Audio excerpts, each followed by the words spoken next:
Grabatzen ari garen unean gaueko 9:47 minutu igaro diren honetan, Ezkurdiak eta Errezustak Laso eta Iztuetaren aurka Donostiako Atano hirugarrena pilotalekuan jokatu duten binakako txapelketa nagusiko finalerdietako ligaiskako hirugarren jardunaldiko bigarren norgehiagokaren analisia egingo dugu. Favorito ziren Ezkurdia eta Errezusta eta ez dute hutsik egin 22 eta 19 irabazi ostean, eta honen bestez jada baieztatu da martxoaren 30ean Iruñeko Nafarroa Arena pilotalekuan zein bi bikotek jokatuko duten finala. Batetik gaurko irabazleek Ezkurdiak eta Errezustak, eta bestetik atzo irabazi zuten Artola eta Mari Ezkurrenak. Beraz, final ederra geratu zaigu.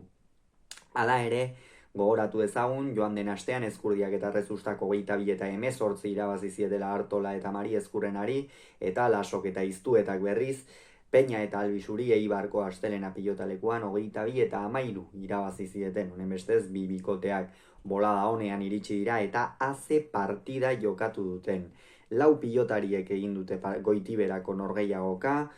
16 tanto egitea aski zuten Ezkurdiak eta Errezustak finalean izateko, baina hala ere partida bera irabazi egin dute, eta lehendabiziko tantotik esan bezala bi aurrelariak sekulako abiadurarekin, sekulako inspirazioarekin ikusi ditugu, eta batez ere aipagarri iruditzen zait Joseba Ezkurdiarena. Fisikoki zezen bat bezala dago, argizuarra beti izan da fisikoki oso indarsua, baina orain iruditzen zaitune zehatz honetan beste batzuetan baino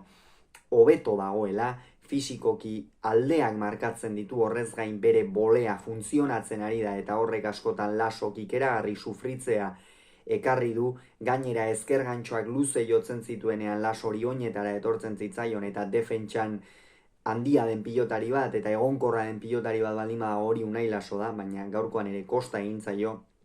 eta naiz eta galdu Unai Lasok ere partida ikeragarria egin du, gantxo ikusgarriak egin ditu, eta benetan gaur Atano hirugarrenean sarrera ordaindu duena ez da damutua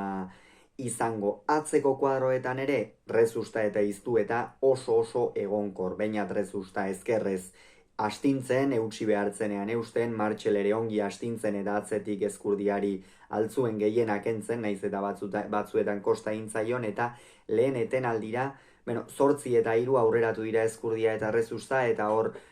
Lasok eta Iztuetak aukeraren bat izan nahi bazuten behintzat eutsi egin behar zioten, aldiz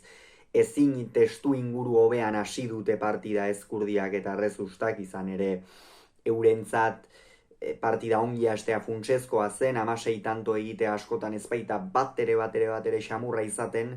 baina gaurkoan egin dituzte,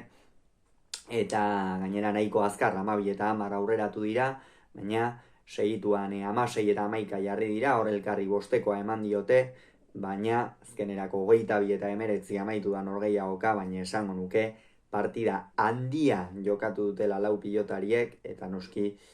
naiz eta Ezkurdia eta Errezusta izan diren finalera sailkatu direnak, hemen Laso eta Iztueta bikoteak egin duen lana ezin da aipatu gabe utzi. Txapelketa hasieratik maila oso ona eman dute, zuzenean sailkatu ziren finalerdietako ligaiska horretara lehen 2 postuetan sartuta. Martxel Iztueta zen txapelketa honetako berrikuntza nagusia, eta haze erantzuna eman duen bere lehen urtean 21 urte besterik ez dituela Martxelek, ikeragarria, oso aipagarria,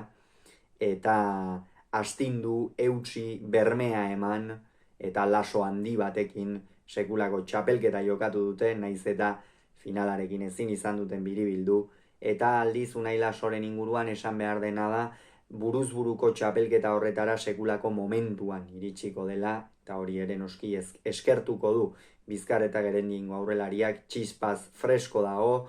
tantoa bukatzeko garaian ere erraz bukatzen du abagunea duenean, eta Bizkarretarra horrela dagoenean noski hautagai nagusietako bat izango dela, horretan ez izan zalantzarik. Hauxe beraz esan beharrekoa, Ezkurdia eta Errezusta, Artola Mari Ezkurrena martxoaren 30ean Nafarroa Arenan.